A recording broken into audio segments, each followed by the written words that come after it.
नमो सिद्धाणं नमो आयर्याणं नमो वज्झायाणं नमो लोय सौवसाहुनम्।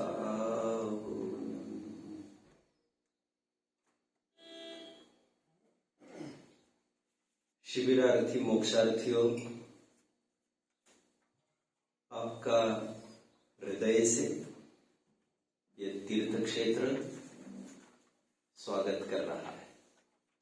हमारे जीवन में एक नई बहार आने के लिए ये एक टर्निंग पॉइंट हो सकता है।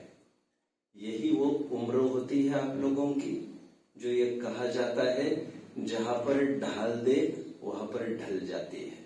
बहुत लेट होने के बाद फायदा नहीं होता। एक प्रसिद्ध साहित्यिक के पास एक जन ने आकर कभी पूछा कि मुझे मेरे बच्चों को संस्कार कराने हैं, मुझे क्या क्या कराना चाहिए। साहित्यिक ने उन्हें प्रश्न पूछा कि कितनी उम्र है आपके बच्चे की। तो उन्होंने कहा 12 वर्ष। तो साहित्यिक ने कहा जी अभी तो लेट हो गया, अब कुछ भी नहीं हो सकता, और लेट करेंगे तब तो फिर कोई सवाल नहीं है। तो हमारा जीवन संस्कारमय हो, इसका पल पल पर जीवन के हर कदम पर हमें किस प्रकार लाभ होता है ये आगामी समय में हम आपको बताते रहेंगे। मुझे दिल से ही बहुत खुशी हो रही है कि आपके जीवन परिवर्तन का यह अवसर आकर आपके सामने खड़ा हुआ है। Without wasting time, let us switch on towards group interview जो कल प्रारंभ किया था उसे मैं कंटिन्यू करता हूं। कल 4 प्रश्नों पर हमने चर्चा की थी। वे 4 प्रश्न कोई बोल के दिखा सकते हैं? वे 4 प्रश्न कौन कौन से थे?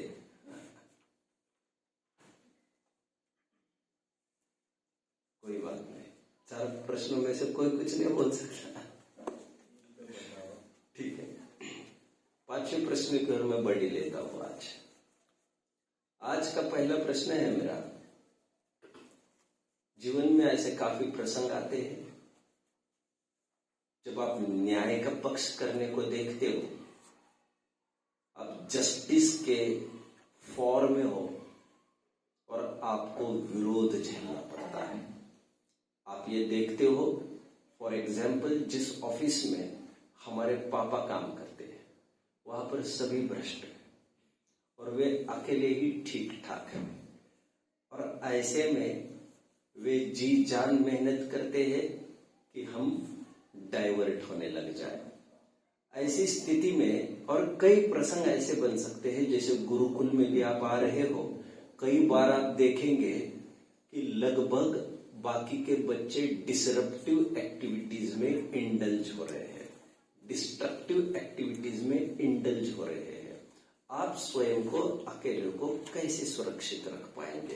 मेरा इतना सा प्रश्न है। मेरा प्रश्न सीधा इतना है कि दुनिया भर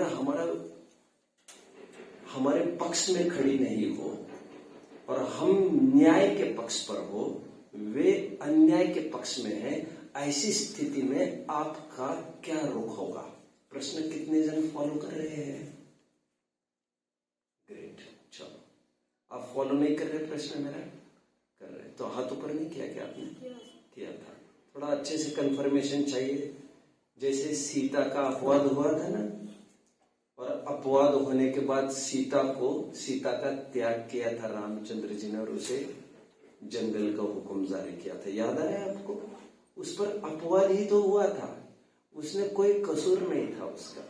लेकिन दुनिया वालों का ये कहना था कि इन्होंने गलत काम किया है और उनको जाना पड़ा जंगल में। तो उनका रिएक्शन क्या रहा होगा? और ऐसे कदम कदम पर आपके जीवन में भी प्रसंग आएंगे जहां पर आप स्वयं को अकेला पाएंगे न्याय के पक्ष पर। ऐसे में आपका क्या रुख होगा? आपसे उत्तर अपेक्षित है। शाबाश, ग्रेट ग्रेट माय डियर। सबसे पहले हम डेयर करें कुछ बोलने का। जो बोलेगा उसी की तो चूप पकड़ी जाएगी, जिसकी चूप पकड़ी जाएगी उसी के जीवन में तो सुधार के अवसर बने रहेंगे। एक फेमस कोट आता है, वो कोट ये कहता है, if you feel shy and think कि people will call me a fool if I ask a particular question, तो ये कहा गया है, साहित्यिक कहते you will be held fool by the people for a minute if you ask a question सभा में, but for the entire life you will be a scholar. वेराज पकड़ में आ गया क्या कहा मैंने, समझ में आ गया आपको मैंने क्या कहा। जैसे हमें कोई चीज पूछनी थी तो हमने पूछा सबके सामने, तो हमारा ज्ञान प्रदर्शित हुआ, ऐसा किसी को लगता है। बट आप 1 मिनट के लिए ही अज्ञानी बने रहते हो और पूरे जीवन आप ज्ञानी रहते हो, क्योंकि आपको समाधान मिलने वाला है। And on the other hand, अब 1 मिनट यदि मुझे कोई अज्ञानी न कहे और मुझे से भी ज्ञानी कहे, इस 1 मिनट का विचार करोगे तो पूरे जीवन भर आप अज्ञानी बने रहोगे। कितने जन समझ रहे? तो चूक रहे तो चूकने दीजिए, उसमें कोई फर्क नहीं पड़ता। बोलिए प्लीज। हमें जग में मतलब सत्य का प्रचार प्रसार करना चाहिए, लोगों को बोलना चाहिए कि सत्य क्या है, आप किस मार्ग को के पीछे और आप किस मार्ग के पीछे जाने चाहिए। ठीक है, और ठीक है, ओके बोलो। हमें अगर हमारा पक्ष सच्चा है, हमें लगता है, तो हमें उसी साइड रहना चाहिए। अगर हमारा पक्ष सच्चा होगा तो एक दिन हमारे साथ भी बहुत, लेकिन वो बातचीत करना बंद करेंगे आपके साथ। हमें अपने निश्चय पे दृढ़ रहना चाहिए, सहयोग करना बंद करेंगे, चलेगा। आपकी प्रतिकूलता में वे हेल्प तो नहीं करेंगे और मजे लेंगे आपके, तो वैसे भी बोलिए।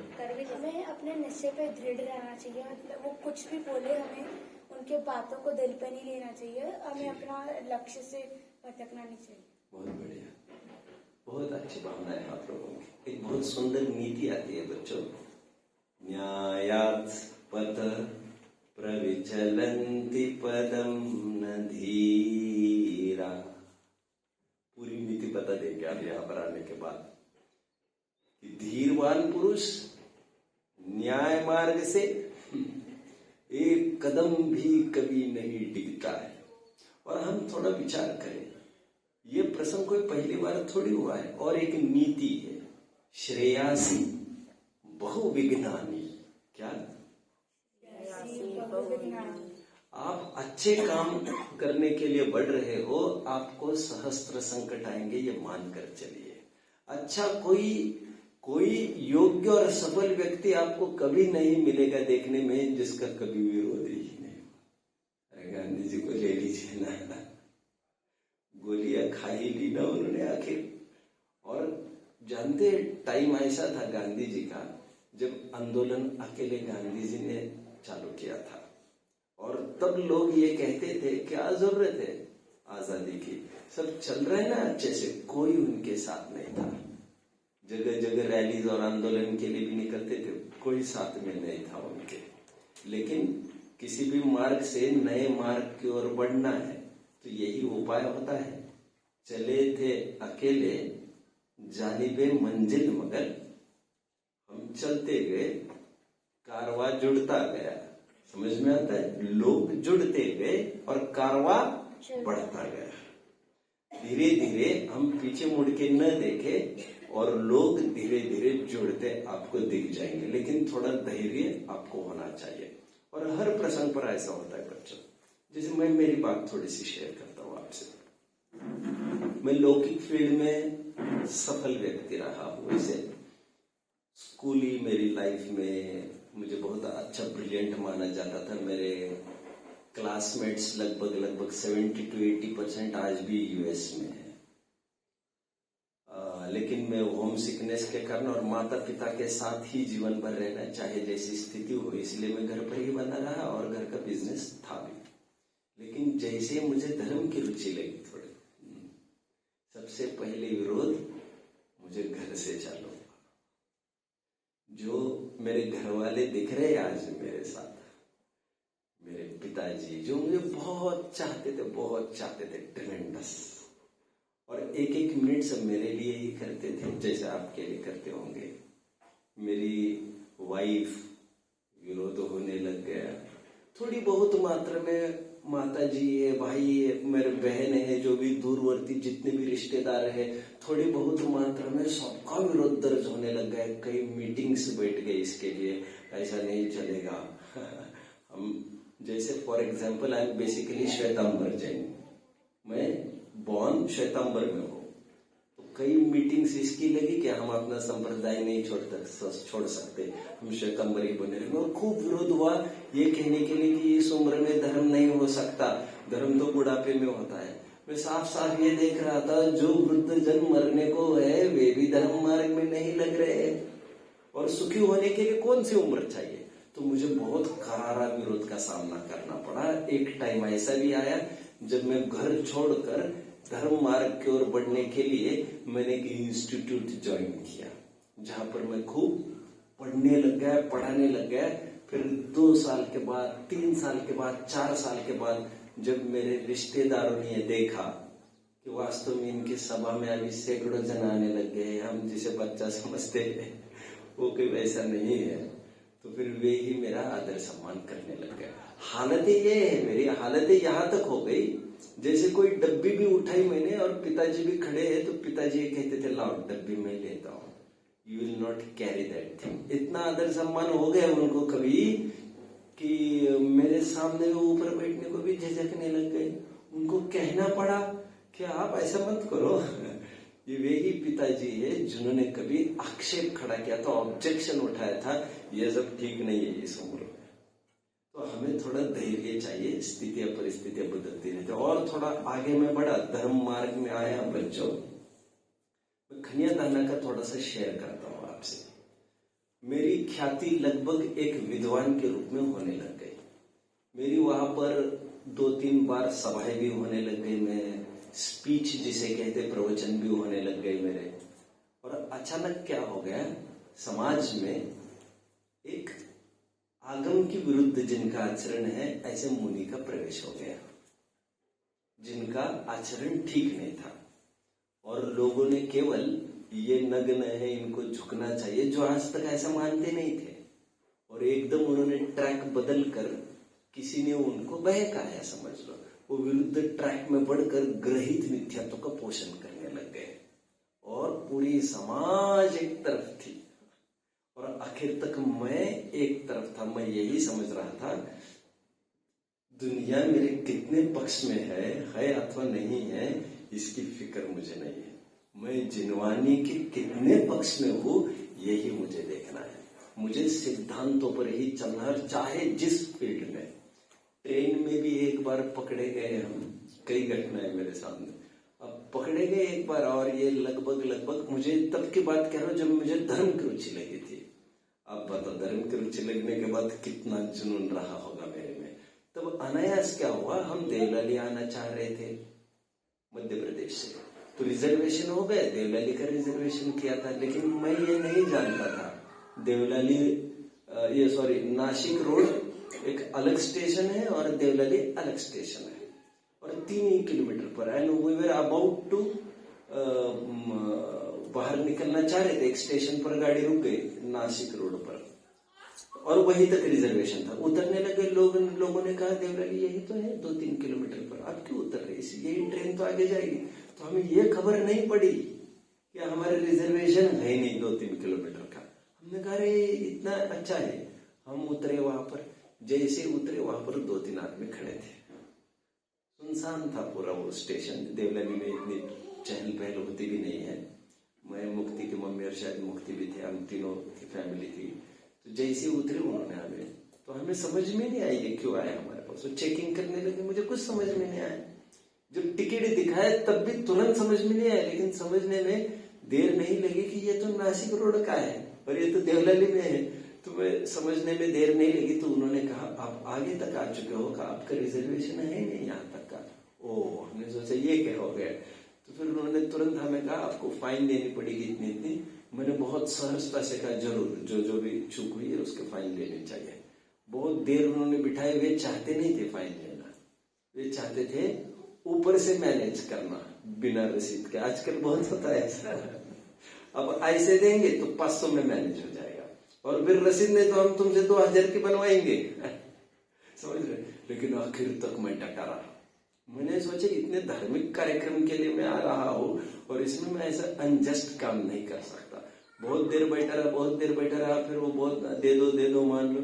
मैं आखिर तक कहा मुझे रसीद चाहिए, चाहे जितना पैसा जाए। मैं एक चूक तो ऐसे ही कर चुका हूँ, अब दूसरी चूक क्यों करूं मैं उसको मिटाने के पीछे। वे इतने प्रभावित हो गए, इतने इन्फ्लुएंस्ड हो गए वे साहब। वे जैन्स नहीं थे बेसिकली, वो मेरे साथ देखने के लिए आ गए। उन्होंने शिविर में भी 1-2 दिन अटेंड किया जहां पर वो शिविर होने वाला था देवरानी, और उन्होंने कहा ऐसे भी होता है, धर्म वास्तव में करने की चीज है। उनको रियलाइजेशन होने लगे। मतलब हमें ये नहीं समझना चाहिए। मैं गुरुकुल में ही लगभग 20 सालों से रहा हूँ, 3 इंस्टीट्यूट्स में मैं रहा हूँ। खनियादाना में रहा हूँ, नंदीश्वर जिनालय गुरुकुल चलता था। मंगलायतन रहा हूँ जहां पर भी गुरुकुल चलता था बड़ा। मैंने जितना ऑब्जर्व किया है, लगभग बच्चे एक भीड़ प्रवृत्ति के होते, भीड़ प्रवृत्ति के। और एक बार एक जन ने गलत रुख अपना लिया तो बस ये समझ लीजिए जो लीडरशिप क्वालिटी है जिसके पास, उसका सभी जन फॉलो करते हैं। और यूनिटी के रूप में वे यही चाहते हैं, हम सबको एक सरीका करना चाहिए, नहीं तो यूनिटी टूट जाएगी, और यूनिटी के नाम पर गलत रास्ते में ले जाते हैं। तो आप में इतनी ताकत होनी चाहिए कि आप अकेले भी पड़े रहेंगे। रविंद्रनाथ टैगोर का गीतांजलि सुना है बच्चा आप लोगों ने? गीतांजलि नोबेल अवार्ड मिला है। रविंद्रनाथ टैगोर नाम सुना है आप लोगों ने? ये वे रविंद्रनाथ टैगोर है जिन्हें, हाँ बेटा राइट, ये वे रविंद्रनाथ टैगोर है राष्ट्रगान वाले, नेशनल एंथम लिखने वाले, जिन्हें अंग्रेजों ने नाइटहुड की उपाधि दी थी, सर की उपाधि दी थी। अंग्रेज लोग सर की उपाधि देते थे कोई अच्छा काम करने वाला हो तो, और एक उपाधि दी थी नाइटहुड की। बहुत अच्छा लिटरेचर वगैरह में उनका एक मतलब he was A S writer. Anyway, अब होने के बाद जब जलियांवाला बाग मासकर हुआ, जानते हो ये जलियांवाला बाग मासकर, जहां पर जनरल डायर ने हजारों को भून लिया। अभी क्या किया होगा रविंद्रनाथ टैगोर ने, आप कल्पना कर सकते हैं? रविंद्रनाथ टैगोर को यह अच्छा नहीं लगा। उन्होंने दूसरे ही दिन वो हुड की उपाधि, वो सर की उपाधि, सब कागज वागज फाड़ के सब जो भी है, और अंग्रेजों को डायरेक्ट मैसेज किया, आप हमारे भाइयों को परेशान करके हमको खरीदना चाहेंगे, कुछ प्रलोभन दे देकर आप हमें हमारे पक्ष में, आपके पक्ष में करना चाहेंगे, ऐसा नहीं होगा जी। महात्मा गांधी जी के पिताजी थे ना, करमचंद गांधी, नाम सुना है आप लोगों ने? उन्हें पोरबंदर प्रोविंस का हेड बनाया गया था, तो वे थोड़े बहुत पॉलिटिक्स में थे गांधी जी के पिताजी। तो महात्मा गांधी जी तो मोहनदास तो छोटी उम्र के थे। तो जब वहां पर थोड़ा सा देख रेख के लिए, पेट्रोलिंग के लिए अंग्रेज आ गए, वहां पर यह दस्तूर हुआ करता था, जब भी अंग्रेज, जहां जहां अंग्रेज जाते थे भारत में, तो तुरंत वहां के हेड्स वहां आते थे उनको सल्यूट करने के लिए, क्योंकि सब अंग्रेजों के हाथ में था तब। तो जब गांधी जी के पिताजी को वहां पर बुलाए गए, तब अभी अभी लेटेस्ट अंग्रेजों ने भारतीयों के प्रति कुछ अत्याचार किया था, टैक्स वगैरह लेना। तो एक तो वे गए नहीं वहां पर, और मुश्किल से वहां पर गए तो वैसे ही खड़े रहे। उनको किसी ने कहा भैया मुजरा दो इनको, मुजरा। तो बहुत देर उन्होंने मुजरा ही नहीं दिया, और जब बहुत बाध्य किया गया तो बताओ कि बच्चों क्या किया उन्होंने बाएं हाथ से मुजरा दिया। इसकी बहुत दखल ली गई, आपने वह भी नहीं किया, इंसल्ट किया। तो उन्होंने कहा यह दाया हाथ मेरा भारतवासियों की सेवा के लिए उठा है, अब और किसी के लिए कभी भी नहीं उठ सकेगा। अब जानते हो महात्मा गांधी जी पर कभी ऐसा टाइम था बच्चों, महात्मा गांधी जी ने एक साबरमती आश्रम चालू किया था, आप जानते हो? साबरमती आश्रम कुछ जानते हो आप? घबराने की जरूरत नहीं, सब जानने लग जाओगे आप। तो उस पर कर्जा भारी हो गया है उनके ऊपर थोड़े टाइम के बाद, और भारत पर भी काफी कर्जा करा दिया था। अंग्रेजों की ये चाल थी। एक राउंड टेबल कॉन्फ्रेंस अरेंज किया गया जिसमें गांधी जी को यह कहा गया केवल इतना मीट का, मांस का टुकड़ा आपको सेवन करना है, हम भारत का पूरा कर्जा माफ कर देंगे। एक ऑफर ये भी आया था, साबरमती का पूरा आश्रम का कर्जा माफ कर देंगे, आप ये नीच जाति वालों को भर्ती मत कराओ। लेकिन वो प्रिंसिपल से कभी नहीं टिके। उनको कितना मैनेज करने की कोशिश की गई, उन्होंने कहा अनएथिकल वेज में मैं कुछ भी नहीं करना चाहूंगा। एक बार महात्मा गांधी जी के लड़के को एडमिट किया गया, बोलो आप एडमिट हो जाओ तो आपके पापा जी आपके लिए क्या कर सकते हैं? अब एक ही बात बोलोगे, सब कुछ, राइट? आपको बचाने के लिए सब कुछ तो करेंगे, राइट? कितना विश्वास है आपको। जब गांधी एडमिट किया उन्होंने 4 पुत्रों में से एक को, तो उन्होंने कहा आपको ये चीज लेनी पड़ेगी तो बच जाएगा। हालांकि उनको तुरंत बर्फ में रख दिया था बच्चे को बचने की उम्मीद से, लेकिन कहा अभी हम न चाहते हुए भी ये मेडिसिन देना चाहेंगे। तो गांधी जी ने यह कहा था तब, बच्चे के लिए बहुत कुछ किया जा सकता है लेकिन सब कुछ नहीं किया जा सकता। मैं नॉनवेज के सख्ती से खिलाफ हूँ, लड़का मरेगा तो चलेगा, सिद्धांतों के विरुद्ध में कुछ नहीं करूंगा। और जब भी भारतवासियों पर आक्रमण वगैरह कुछ होते थे, अत्याचार होते थे अंग्रेजों के, आपको ख्याल में है लगभग 4-5 हजार उपवास किए अपने लाइफ में गांधी जी ने। 3600 कुछ उपवास किए गांधी जी ने अपनी पूरी लाइफ में, लगभग 10 साल उपवास ही किए। तो जब भी वे जेल में एंटर करते थे फास्ट ऑन टू डेथ कर लेते थे। जब तक हमारे भाइयों पर अत्याचार बंद नहीं होगा तब तक मैं खून नहीं सेवन करूंगा। और कोई उनको डिगा नहीं सका। एक आदमी पूरे भारत का नक्शा बदल सकता है। It's very hard to imagine. Africa में भी नेल्सन मंडेला ने ऐसा ही तो किया, झांसी की रानी उन्होंने भी ऐसा ही किया। तो एक शिवाजी महाराज ने भी तो ऐसा ही किया। आप महाराष्ट्र के हो तो इतना इतिहास तो आपको पता होना चाहिए। जानते हो शिवाजी महाराज के पिताजी कौन थे? शाहजी राजे भोसले तो थे। क्या करते थे जानते? आदिल शाही सल्तनत में काम करते थे, मुगलों के ही अंडर थे वे। आदिल शाह जैसे हुक्म करता था वैसे वे करते थे। तब ये टाइम था और शिवाजी अकेले तब बाहर निकले कि मुझे स्वराज्य के लिए कुछ करना है और पिताजी की जो सुप्त भावनाएं है मुझे उसी को करना है, लेकिन खुलकर जितना विरोध होगा देख लेंगे बात। तो कोई डेयरिंग करके आगे बढ़ता है तब जाकर काम होते हैं। तो ऐसे आप तो पहली बार घर से बाहर निकल रहे हो, पहला कदम रख रहे हो आप इस मार्ग पर, आप कदम कदम पर आप पाएंगे आपका विरोध किया जा रहा है, आपके साथ बहिष्कार करते हैं, इसके साथ बात मत करो। और आप ऐसा कुछ नहीं, आपने अच्छा काम किया, इतनी सी बात है। लेकिन आप हमारे साथ नहीं हो तो आपके साथ यही सलूक होगा। फिर कोऑपरेशन नहीं करते हैं, नोटबुक्स नहीं देते तो लोग समझते फिर क्या करेंगे हम, तो हम उनके साथ हो लेंगे चाहे जो कुछ हो। गांधी जी की ही इतनी सारी बातें मुझे ख्याल में आ रही है, तो वो एक स्पेलिंग ही तो था बच्चे। कौन सा वर्ड था वो? जब इंस्पेक्शन के लिए वहां पर ऑफिसर्स आए थे और एक स्पेलिंग लिखने के लिए कहा था, पूरे क्लास वालों ने लिखा था और Gandhi ji was unable to right. जितने में कोई आया उनके पास और बोला इसका स्पेलिंग तो ये है, लिख लो। What was that word? Kettle, KETTL, kettle समझते हो ना? Pick me up and pour me down. Poem पढ़ी होगी ना आप लोगों ने, ठीक है। तो गांधी जी ने आखिर तक उनके कहे अनुसार स्पेलिंग नहीं लिखा। वो गांधी बन सकता है ये तब किसी ने कल्पना भी की होगी, लेकिन एक छोटा विद्यार्थी और वो टस से मस नहीं हुआ, उसने कॉपी नकल करना ठीक नहीं समझा, जैसा मैं हूं वैसा ही ठीक हो। सबके बीच में मूर्ख सिद्ध होंगे, सिद्ध होने दो एक आध मिनट के लिए, फिर बाद में जीवन भर में राज्य करूंगा। इतना विश्वास आपके पास होना चाहिए। प्रश्न एक हो गया। प्रश्न दूसरे की तरफ मैं बढ़ता हूं।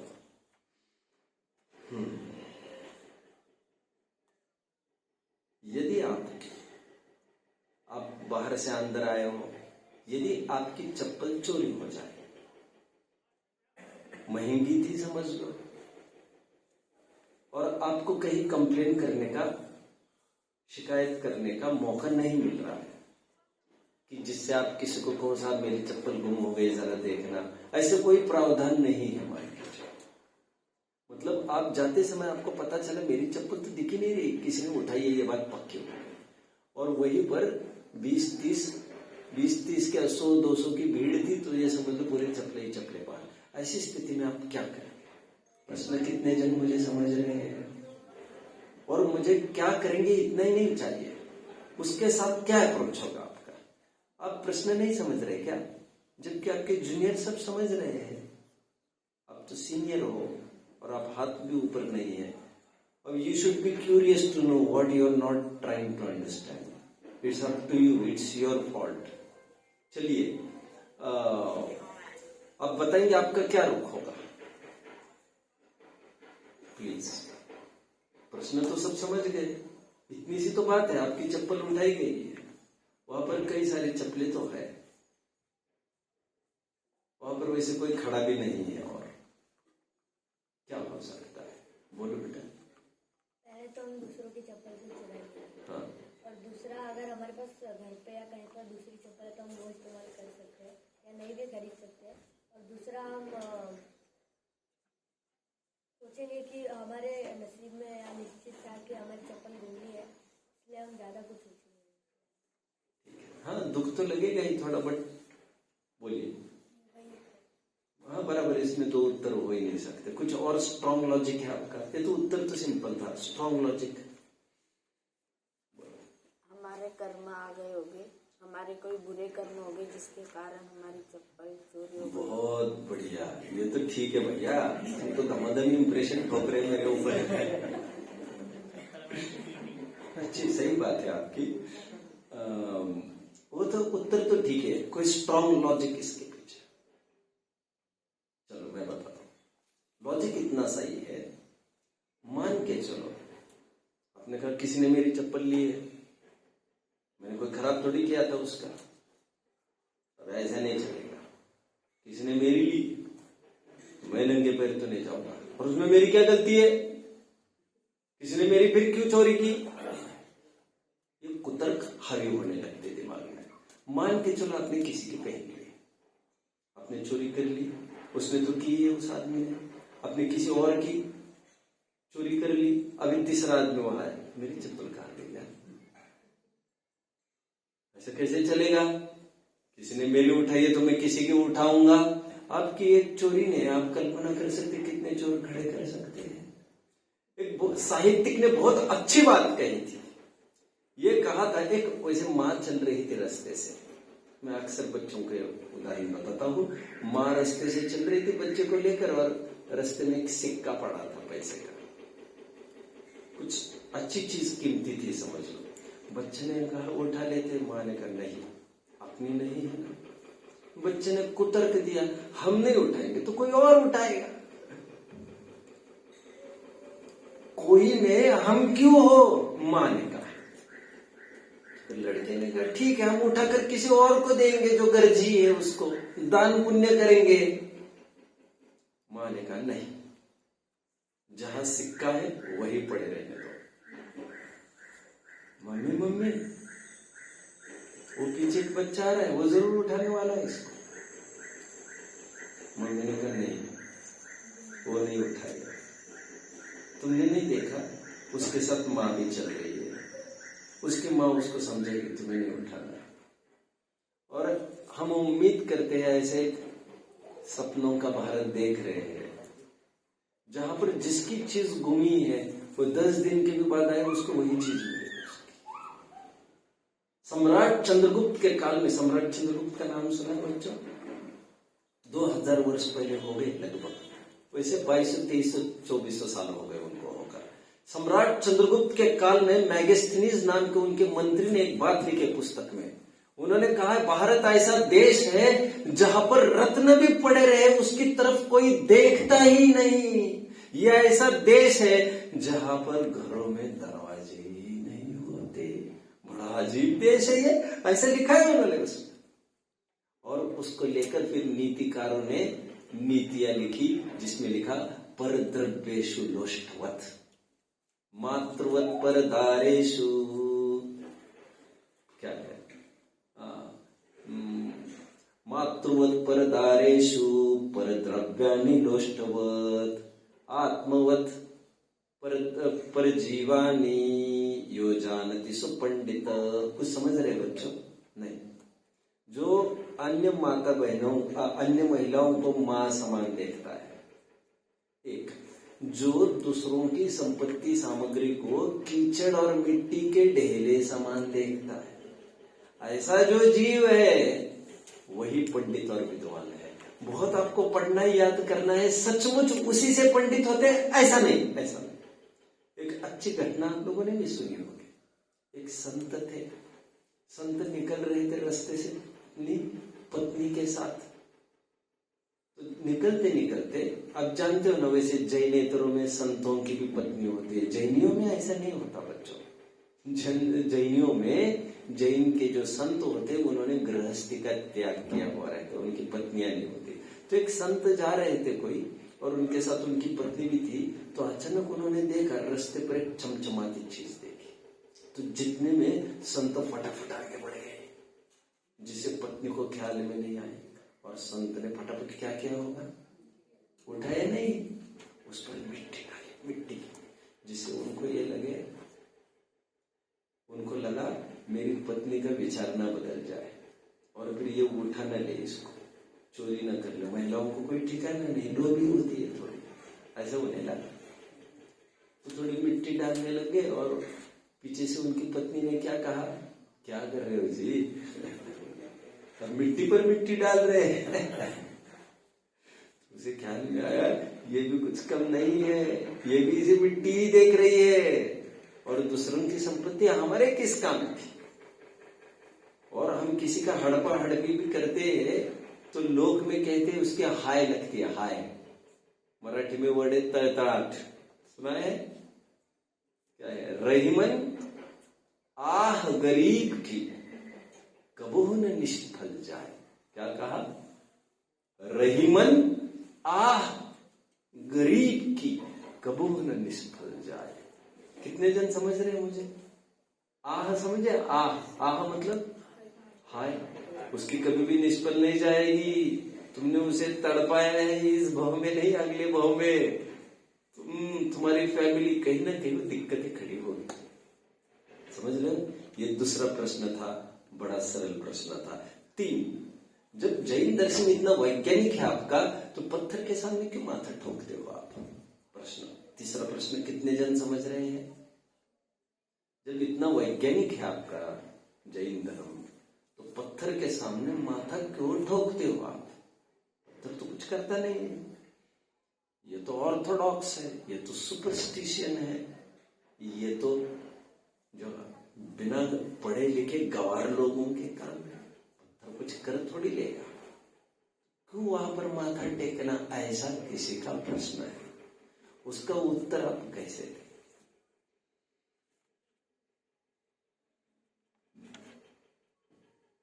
उसका उत्तर आप कैसे देंगे? प्रश्न कितने जन समझ रहे हैं?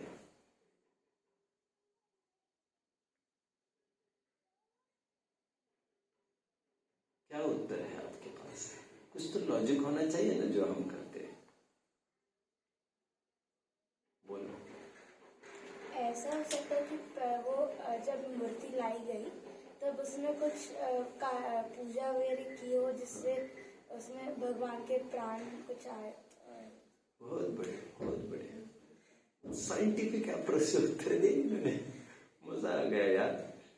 क्योंकि सबके अप्रोचेस अलग अलग होंगे, ऐसा अप्रोच शायद ही तीनों में से किसी का अप्रोच था, ये नहीं था। अप्रोचेस कई हो सकते उत्तर देने के, this is not the only approach we have. What is the other approach? हमारी भावना होती है इसलिए करते हैं।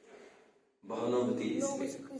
कौन इसको ये मूर्ति समझते, कौन इसमें भगवान समझते, वो विचारों पे होता है।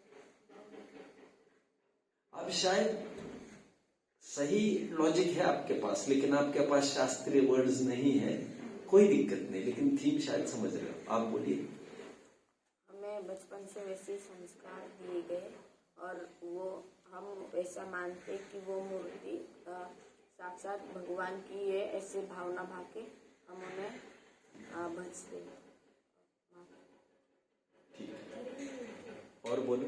पत्थर की मूर्ति किसी पत्थर पत्थर की मूर्ति आई मीन टू से, लेकिन आम आदमी तो यही कहेगा ना, पत्थर के सामने क्यों माथा ठोक रहे हो? सिर्फ पत्थर की बात नहीं कह रहा हूं, भगवान के आकार का पत्थर, पाषाण की बात कर रहा हूं। देखिए अब जानते हो, एक बार एक घटना हुई, किसी ने तिरंगे को जलाया, किसी ने तिरंगे को अपने जूते चप्पल से कुचल डाला। क्या होगा आपको देखकर? क्या लगेगा? गुस्सा आएगा कि नहीं आएगा? ऐसे लगेगा कि नहीं ये क्या कर रहा है, होश में तो है? क्यों? वो कहेगा कपड़ा ही तो है। इस कपड़े में स्थापना की गई है। स्थापना क्या?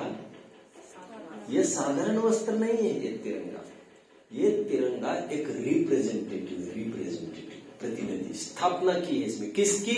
समग्र देश की। जो जनता खड़ी है और ऐसा कर रही है, सलामी तिरंगे को नहीं है, वो तिरंगे के बहाने समस्त भारतवर्ष का सम्मान किया जा रहा है। तो एक प्रतिरूपक है, प्रतिरूपक। कितने जन समझ रहे हैं? जैसे आप कहते हैं इसकी कीमत बहुत है। कितनी कीमत है? वहां पर लिखा था 500। गांधी जी के दो बार चित्र थे, आरबीआई की एक तार थी बीच में, उसकी वैल्यू कितनी क्या है? 500 रुपए। है क्या वो? कागज का टुकड़ा है। कागज के इतने से टुकड़े की कितनी वैल्यू होती होगी? 1-2 रुपए होती होगी, बड़े मुश्किल से वो भी। और आप मान कितने रहे हो? 500। मान ही रहे हो, आप मान रहे हो, क्योंकि उसमें स्थापना की गई है। आज से this will be your new currency. अब उतने ही साइज की ग्रीन की जगह कोई उसको रेड प्रिंटिंग कर दे और 500 की जगह केवल 2000 लिखने से क्या 2000 रुपए कीमत हो गई क्या? ला यार पेन ला यहाँ पर जल्दी, मैं तो 20 कर देता हूँ, 20,000 ले ले 20,000। ऐसा चलेगा क्या? कोई भी पेन से कुछ भी करेगा तो ये तो आप भी समझ रहे। लेकिन ऑथोराइजेशन ऊपर से हुआ है उसका। आप कुछ भी करेंगे तो that will be against law. उसको ऑथोराइजेशन चाहिए, आपको ऑथोराइजेशन। आप समझ रहे हैं मेरी बात को? ठीक उसी प्रकार ये कभी पाषाण ही था, लेकिन जैसे इन्होंने कहा इसमें हमने प्राण प्रतिष्ठा की है। और उस दिन जो बहन बहन कहते थे हम, पड़ोस में लड़की रहती थी, माता पिता ने उसी के साथ शादी तय कर ली, तो जिसे हम बहन कहते थे लड़की तो नहीं बदली, उसमें हमने पति पने की पत्नी पने की स्थापना करना चालू की। आज तक all Indians were my brothers and sisters. आप समझ रहे? स्थापना, स्थापना कहते हैं इसे।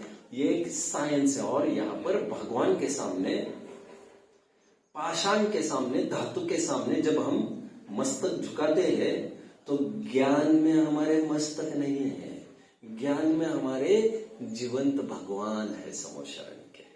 लेकिन हमें थोड़ी देर के लिए ऐसा फील आता है कि ये भगवान ही है, तो उस फीलिंग का पुण्य हमें लगता है। और उस फीलिंग को लाने के लिए ये पाषाण का आकार खड़ा किया। और ऐसे ही हूबहू फोटो है हमारे दादा का, परदादा का।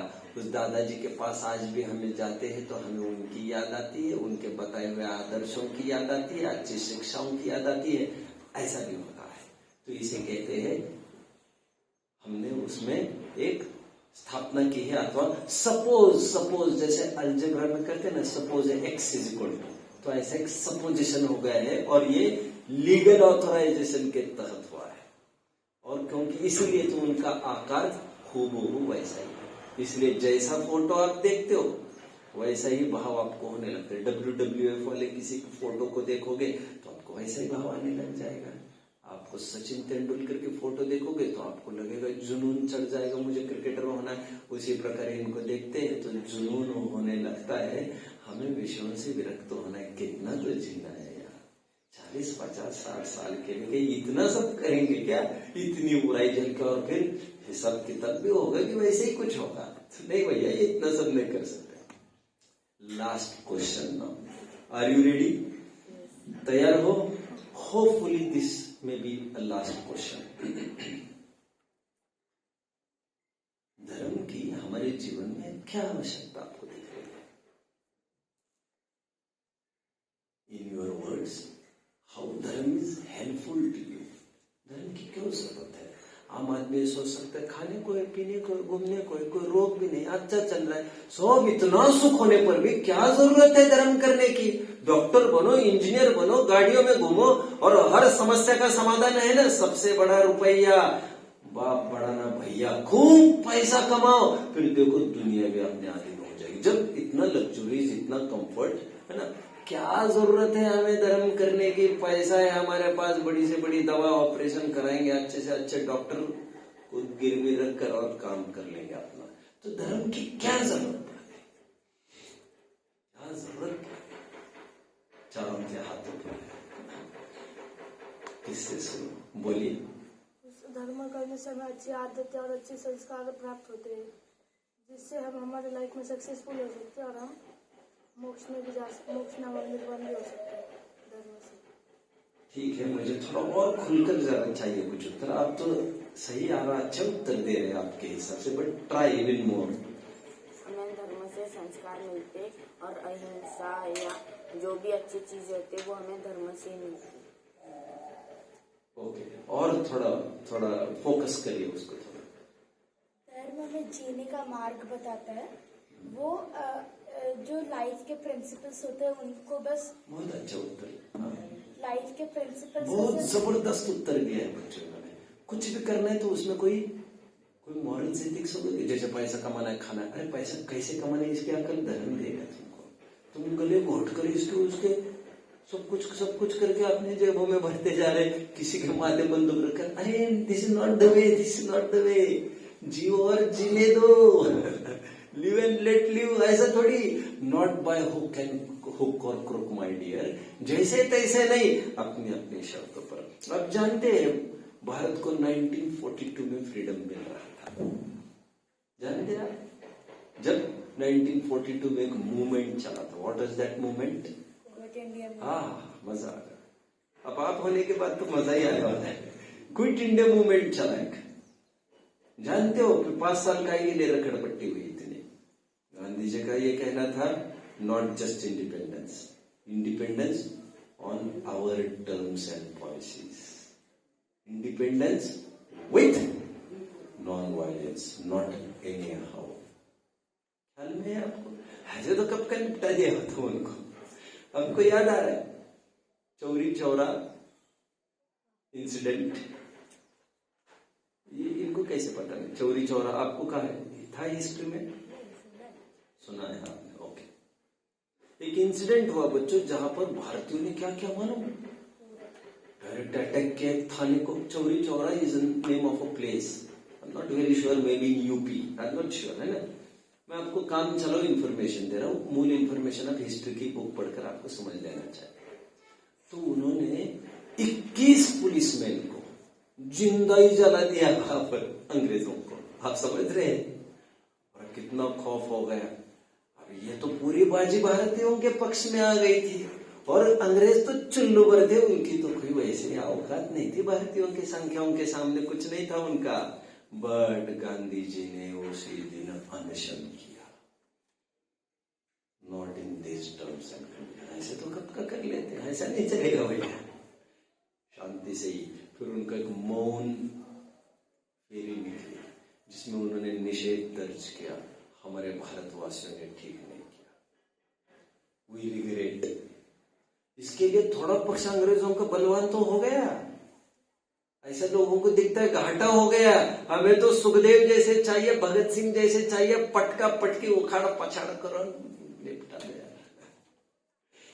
लेकिन उसके जो इंडिपेंडेंस अचीव करते हैं वो लॉन्ग स्टैंडिंग नहीं रहता मेरा, समझ रहे? जो अहिंसा के बल पर खड़ा होगा, वही विवेकानंद ने कहा था, जैसे तैसे छीना झपटी से इंडिपेंडेंस लोगे, विवेकानंद के कोट है ये। तो आप देख लेना, आप इंडिपेंडेंस भोग नहीं पाएंगे। भारत आजाद होने पर भी आपको वही करप्शन, वही सब तांडव दिखेगा। इसलिए एथिक्स से, प्रिंसिपल से करो कोई भी काम। इसलिए बड़े बड़े नेता लोग मौन रहते हैं, जेल में जाते अपना अपना पुस्तक लिखते हैं, आहार छोड़ देते, पॉजिटिव अप्रोच रखते हैं। लेकिन हिंसक उपायों का कभी भी प्रयोग नहीं करते। हमारे पास हमारे है ना कुछ पॉलिसीज, और ये पॉलिसी ही धर्म है बच्चों। क्या कहा मैंने? जैसे इन्होंने कहा कुछ प्रिंसिपल्स होते हैं हमारे, जैसे कमाना है, खर्च करना है कोई भी चीज में। और फिर धर्म हमें बेसिकली ये सिखाता है, बाकी की विद्या हमें 50-60 साल का लाइफ कैसा होना ये सिखाती है, लेकिन धर्म हमें ये सिखाता है ओए 50-60 साल के पहले भी तुम थे, बाद में भी तुम रहना है। डोंट बी नैरो माइंडेड, थोड़ा विस्तृत विचार करो, थोड़े गांठ में जैसा पैसा चाहिए, बैंक बैलेंस चाहिए, ऐसा समझ में आता है, उसी प्रकार और एक अकाउंट चलता है, और गांठ का पैसा चाहिए, वो गांठ, वो अकाउंट का परिचय हमें धर्म करता है। कुल मिलाकर धर्म के समझने से हमें इहलोक परलोक का ज्ञान होता है। आज मैंने पाप किया है तो कल मैं बचूंगा नहीं, इस भव में ना सही पर भव में मिलता है, अपनी अपनी करनी का सब फल सबको मिलता है। आज कितने पाप करते और राज रोज से घूमते रहते, कितने अच्छा काम करते हैं, उनका संकट आता है, इसका मतलब उन्होंने पहले कुछ किया होगा जिसको लेकर आज साफ साफ देखते, कोई झोपड़पट्टी में पैदा हो रहा है, कोई फुटपाथ पर हो रहा है, और कोई बड़े बड़े घरों में पैदा हो रहा है। ये पूर्व कर्म का हमारा पॉलिसीज है, ये हमें नॉलेज केवल और केवल धर्म पढ़ा सकता है, ये आपकी लौकिक पुस्तकें आपको कभी नहीं पढ़ा पाएगी। वो तो इतने के बीमारी होने पर आप मेडिकल साइंस में चले जाओगे, मान के चलो दुर्भाग्य से, तो यही कर खांसी आने पर आप ये कर लो, ये होने पर ये तो, और लेते लेते परेशान हो जाए, कुछ नहीं होगा। क्योंकि ऐसा कोई आपने देखी है दवा जो रोग के लिए 100% वो काम करी जाए? कुछ नहीं, सब फेट विल डिसाइड। तो धर्म वही कहता है सब कुछ भाग्याधीन है, कर्मोदयाधीन है। तो चाहे जिस प्रकार से हम by hook or crook anyhow, ethical unethical way में, मॉरल इमोरल वे में, चाहे जैसा काम नहीं करेंगे, ये हमें धर्मी हमें इस मार्ग पर बनाए रखता है। कदाचित पैसा भी कमाने की नौबत आएगी, तब भी आपको ये लगेगा मैं ऐसे ही पैसा कमाऊंगा, अन्यथा नहीं करूंगा आदि। यदि भोजन करने की नौबत आएगी तो ये धर्म ही सिखाएगा नहीं, मांस का सेवन नहीं कर सकते, मरने की कीमत पर भी तुम रात्रि भोजन नहीं कर सकते, बहुत घात कहा गया है। ये हमें धर्म ही सिखाता है। I think this is enough. Jain धर्म और हिंदू धर्म में क्या अंतर आपको दिखता है? वन मोर क्वेश्चन, ऊपरी क्या अंतर है? जैन धर्म में अच्छा ऐसा क्यों? साथ में और एक प्रश्न, यदि कोई नॉन जैन हो तो वो क्या करे? फिर उसका खत्म हो गया, उसको जीने का कोई अधिकार नहीं। दो प्रश्न साथ साथ जुड़े। मुझे खुशी है आप you are trying to speak something, बोलने की कोशिश कर रहे, ये अच्छी बात है। कोशिश करने वालों की हार नहीं होती, देर सवेर पहुंच जाएगा गंतव्य तक। बोलिए। जैन धर्म में अहिंसा है, लेकिन जैन धर्म में श्रेष्ठ इसीलिए क्योंकि उसमें अहिंसा परम धर्म है, और इधर मतलब इसमें, और हिंदू धर्म में मतलब देवी देवताओं के लिए बलि चढ़ाई जाती है, जिससे कई जानवरों की हत्या होती है। वो तो हमने कल भी देखा था कि जैन मंदिरों में भी हत्या होती है। ये मजा आ गया। हाँ? उधर कोई जैन नहीं, इसीलिए। और बोलते रहो, अभी डिबेट्स ग्रुप डिस्कशंस होने चाहिए। लोगों को लगेगा लड़वा रहे ये और तमाशा देख रहे गुरुजी आपका। बोलो। जैन धर्म और हिंदू धर्म। चलो, मुझे बहुत भाव उमड़ रहा है, अभी मैं बीच में एक बात कह रहा हूँ, आप यहाँ आ जाना बच्चों। आपके सिलेक्शन क्राइटेरिया तो बता ही देंगे, आपका लाइफ बन जाएगा। आप इमेजिन भी नहीं कर पा रहे होंगे, सब हो जाएगा। मैं हमेशा ही कहता हूँ विश्व की सर्वोत्तम यूनिवर्सिटीज है, स्टैनफोर्ड है, कैम्ब्रिज है, ऑक्सफोर्ड है, उन सबको भी पीछे करने का मेरी मनसा है। और आप संस्कार में भी प्रवीण होंगे, यहाँ पर लौकिक पढ़ाइयों में भी आप पीछे नहीं रहेंगे। मम्मी पापा को भी समझा देना चाहिए आपको। तो कोई ऐसी कोई धर्म पढ़ाएंगे मतलब कोई साधु संत के है, तो साधु संत तो यही नहीं है जो ऊपर बैठे, बनाएगा कौन तुमको? आजकल धर्म के नाम पर फेर ज्यादा है, धर्म करोगे तो ऐसा होगा, हाँ रात्रि भोजन छोड़ देगा, इतना तो आपको तैयारी रखनी पड़ेगी। जिसमें दोष होगा ऐसा कुछ भी नहीं करेगा, वो अन्याय नहीं करेगा, अनीति नहीं करेगा, अपक्ष नहीं करेगा, बाजारू वस्तु बिल्कुल नहीं खाएगा, टॉफीज बिस्किट्स बिल्कुल नहीं खाएगा। अरे शर्म करो, तुम्हें पता होना चाहिए चॉकलेट्स टॉफीज में सब चर्बी वगैरह मिलाई जाती है, तुम्हारे बच्चे की उंगली भी कटती है तो तुम्हें इतना बुरा लगता है। अब जानते हो ना पार्ले जी वगैरह में क्या डाला जाता है जी सब चर्बी वगैरह सब फैट सब अभी निकला है ना बच्चे, सब किसी से छिपी नहीं है ये बातें, ये सब बता दिया जाएगा। बोलिए कंटिन्यू। हाँ, जिन धर्म में सच्चे साधु होते हैं, संत होते हैं, जो हमें सच्चे तो सब अपना अपना कहते हैं। बोलो बोलो और कुछ बोलो। और हमारे पास सच्ची जिनवानी माँ भी है जो हमें नहीं, सच्चाई का क्राइटेरिया दो बेटा। सच्चाई तो सभी जन दावा करते हैं, हमारे दुकान का माल अच्छा ही होता है, अपने दुकान का वो कौन कहेगा बासी, कुछ नहीं। Criteria, what is the criteria? कुछ आप ट्रैक की तरफ आ रहे हो बट मूल की बात नहीं करो। बोलो। जैन धर्म हमें मोक्ष मार्ग पे बढ़ना सिखाता है और हमें संस्कार। हिंदू संस्कृति भी यही सिखा रही है, आपको सुखी होने का उपाय बताएंगे। डिफर कैसे करता है? आप सही तो बोल रहे हो सब आपकी, ठीक है बोलो। ये हिंदू धर्म जैन धर्म में सबसे पहली बात होती है, सबसे पहला प्रिंसिपल अहिंसा परमो धर्म, मतलब किसी भी जीव की हत्या नहीं करनी चाहिए, चाहे वो सूक्ष्म हो या सबसे बड़ा हो। पर हिंदू धर्म में ऐसा कुछ बताया नहीं गया कि आप हिंसा कर सकते हो या नहीं कर सकते हो। वो लोगों की, जनता के ऊपर डिपेंड है कि वो करे या ना करे। दूसरा सवाल, नॉन जैन कैसे बच सकते, तो वो ऐसा नहीं कि वो जैन धर्म अडॉप्ट करे, पर वो कुछ प्रिंसिपल्स अडॉप्ट कर सकते हैं। वो भी मांस या कुछ अहिंसा अडॉप्ट कर सकते हैं और हिंसा करना छोड़ दे।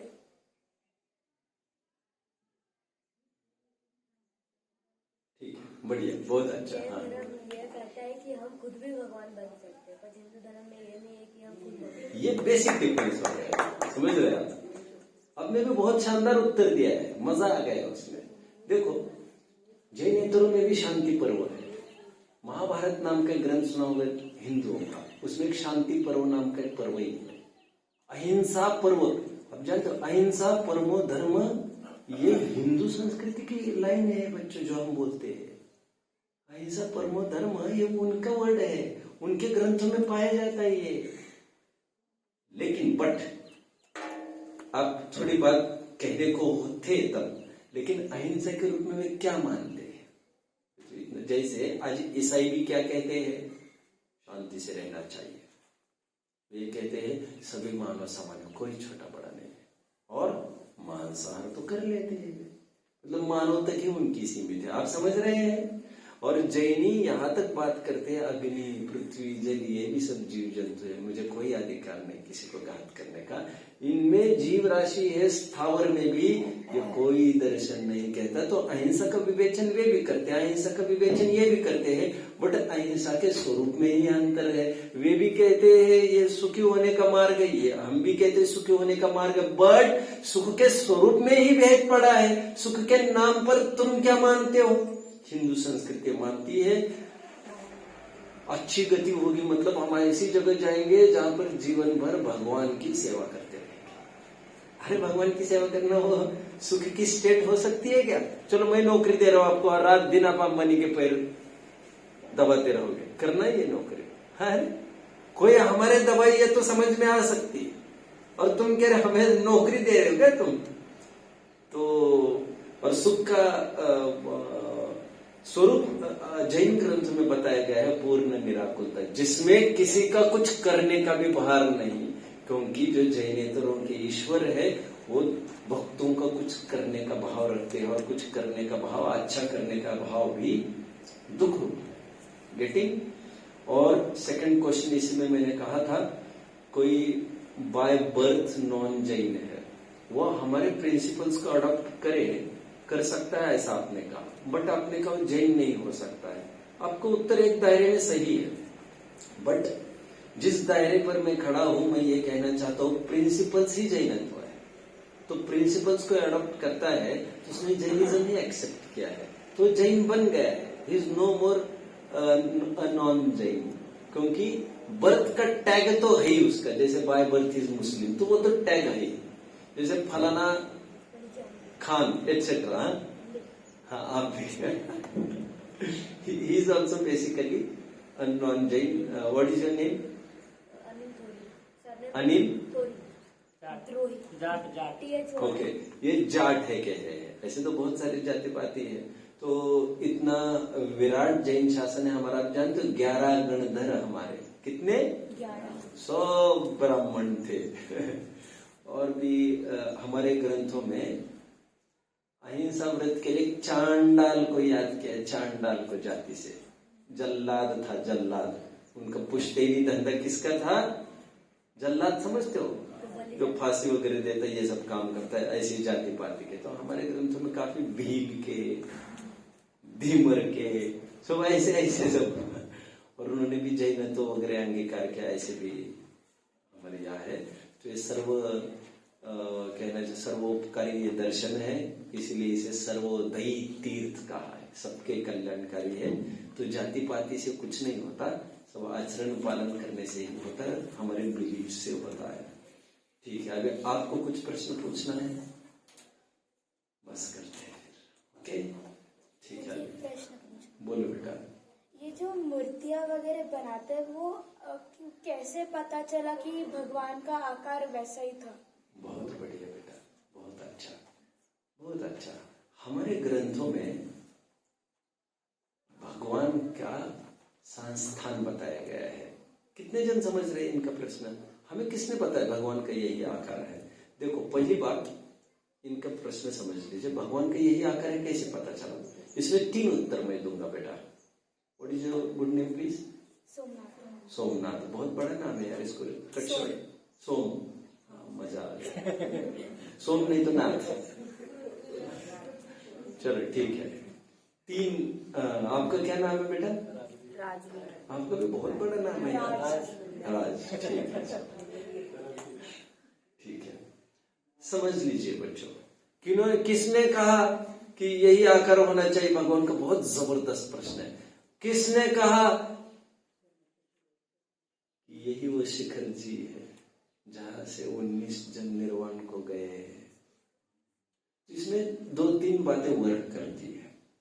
एक तो परंपरा, क्या परंपरा, जो अनइंटरप्टेड फ्लो आ रहा है, बाप दादाओं का, बाप दादाओं का, बाप दादाओं का, वो आगे पास होता गया है। तो एक परंपरा, एक बात। सेकंड, बीच में वो कुछ हो सकता है जिससे वो चेंज भी हो सकता है, belief. Very nice, very nice, great, it's कि ग्रेट। आज तक हिस्ट्री में देखा गया जो भी पुराने जमाने से चलता गया है वो मॉडर्न ये चेंज हो चुका है। Great, great, very nice my dear. जब भी जो ट्रैक चलती आ रही है वह ट्रैक जब भी टूट जाती है कहीं, ज्यादा टाइम के लिए टूटी नहीं रहती, उसमें कोई एक आध जन आता है और वह रिवील करता है दुनिया के सामने कि यहाँ पर फर्जीवाड़ा चल रहा है, यहाँ पर गलत काम चल रहा है, प्लीज चेक। मुझे याद है मेरे बगल में एक व्यापारी था, व्यापारी गोल्ड स्मिथ। वो डुप्लीकेट सोना बेचने में अपना जीवन निकाल दिया उसने, और लोग धड़ल्ले से, आप सोने की परीक्षा आप कर सकते हो? ये कितना दुर्दैव है, सभी जन को सोना खरीदी करना है लेकिन परीक्षा बहुत कम जन जानते हैं, और परीक्षा केवल इतनी, ये आदमी आज 4 सालों से लेते हैं। सोने की तो परीक्षा नहीं है तुम्हारी बट वो सबको ठगता था वो आदमी, बट सबको सदाकाल ठगता रहेगा ऐसा है क्या? ऐसा नहीं। एक आध आदमी कभी आएगा, वो देखेगा ये गलत माल दे रहा है, और साथ में वो साहस से ये कहेगा मैं आपकी बात सबको बताने वाला हूँ। क्योंकि कुछ लोग जानकार नहीं होते, और जानकार होते तो साहस नहीं होता है। लेकिन कुछ लोग ऐसे होते जो जानकार भी होते हैं, जो पर्दाफाश करेंगे और साहस से उस बात को दुनिया के सामने रख देंगे। इसीलिए गलत परंपरा बहुत टाइम तक नहीं चलती। कोई डेयरिंग वाले समझदार आगे बढ़ते हैं, प्रोटेस्ट करते हैं, और आखिर सत्य की फिर से स्थापना करते हैं। Anyway, good. सेकंड लॉजिक मेरा, एक होता है लॉजिक, दूसरा मैं तर्क ही दे रहा हूं कि ये जैन प्रतिमा है कि नहीं, ये तर्क से समझ में आता है, तर्क से। वहां पर हमें कोई स्क्रिप्चर्स की जरूरत नहीं और परंपरा की जरूरत नहीं। Psychology work, psychology getting. जैसे अब एक जन के सामने एक प्रैक्टिकल कराया गया है विदेश में, और उसके सामने 100 अलग अलग प्रतिमाएं रखी गई, से बौद्धों की प्रतिमा अलग अलग पोजेस की, से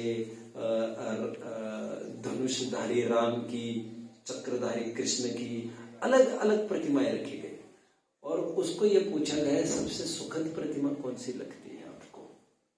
तो उसने सबसे सुखद प्रतिमा के रूप में कहा, यह प्रतिमा मुझे बहुत अच्छी लगती है। इसीलिए आप जानते हो बच्चों, अब्दुल कलाम के टेबल पर एक जैन प्रतिमा रहती थी।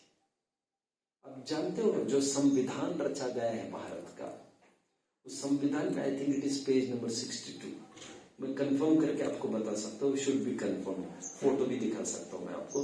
वहां पर महावीर भगवान का चित्र है इंडियन कॉन्स्टिट्यूशन के बुक पर।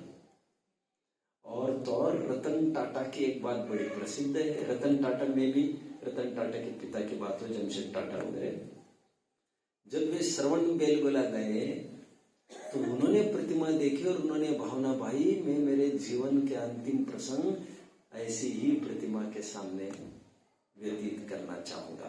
काका कालेलकर का एक स्पीच है बच्चों, वो भी मैं कभी आपको पढ़वाऊंगा। काका कालेलकर एक फॉलोअर हुए महात्मा गांधी के, उन्होंने एक स्पीच में ऐसा बोला है श्रवण बेलगोला में, बोले ये जो प्रतिमा आपको दिख रही है, बोले ये कलाकार थोड़ी कलाकारी करके वेल को थोड़ी सी ऐसी लेके जाता। कैसी लेके जाता समझ में आ रहा है ना आपको? वेल को ऐसी जगह लेके जाता, ऐसी जगह से। बाहुबली की प्रतिमा देखिए, वो वेल पैरों पर लिपटे रहते हैं, थोड़े वेल ऊपर चढ़ाकर थोड़े आड़ी ले जाए डायगोनली, जिससे उनके पूरे गुप्तांग ढक जाते। राइट। बट ऐसा नहीं हुआ। उन्होंने प्रश्न पूछा क्यों नहीं हुआ? क्योंकि ऐसे में तो जैन फिलॉसफी की हत्या हो जाती, फिलॉसफी कुछ बचती ही नहीं। इसका मतलब जैन प्रतिमा एक साइंस है, साइंस, ना हथियार है, ना कोई आभूषण है। तो लॉजिकली ये बात बैठती है कि वितरागता की यही मुद्रा होनी चाहिए, जिसको देखकर हमें सभी अटैचमेंट्स छोड़ने का भाव आता है। गेटिंग? तो ये लॉजिकली प्रूव्ड बात हो गई। थर्ड, स्क्रिप्चर्स की तरफ बढ़ते हैं। मैं 3 हेतु दे रहा हूं आपको। 3 हेतु कौन कौन से? एक तो परंपरा, एक तो लॉजिक, और एक तर्क, और थर्ड में दे रहा हूं स्क्रिप्चर्स। हमारे ग्रंथों में यह बात आई है कि भगवान का शरीर होता है वह संस्थान, आकार होता है वह समचतुरस्र संस्थान होता है, सिमेट्रिकल होता है, ऐसा हमारे ग्रंथों में उल्लेख है। तो मतलब एक आंख यहाँ है तो एक दूसरी आंख थोड़ी ऊपर नीचे होगी, ऐसा नहीं होगा। जैसे हमें होता है ना, जैसे ये पार्ट है वैसे ये पार्ट होता है, ऐसा जरूरी नहीं होता है हमारे इसमें।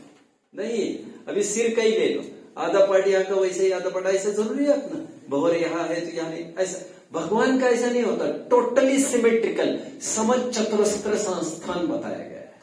और बाद में ऐसे भी ग्रंथ रचे गए हैं, जैसे भगवान के प्रतिमाएं बनती है तो डायमेंशंस कैसे चाहिए।